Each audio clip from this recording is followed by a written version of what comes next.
Hello বন্ধুরা, দেখো আমরা আজকে বৃষ্টি বর্ষায় চলে এলাম চিড়ে ভাজতে। আমরা আগে প্রথমে কড়াইতে তেল দেবো।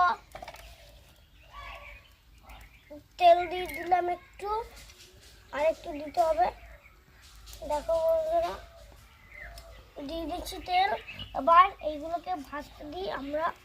চলো দেওয়া যাক।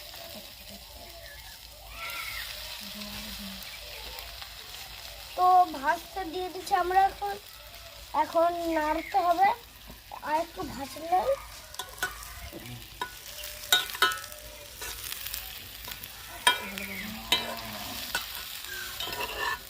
এবার নামিয়ে নেব। আমরা নামিয়ে নিচ্ছি। তো আমার মা নামিয়ে দিল।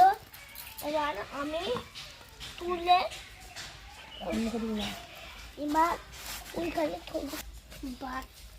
ভাজা হয়ে গেছে, এবার ঠান্ডা হয়ে গেছে। এবার খাচ্ছি। আবার তোমরাও বাড়িতে বাড়ি খাবে, খুব টেস্টি হয়েছে। একদম টেস্টি মাল। কমেন্ট করতে ভুলবে না, শেয়ার করে দিও।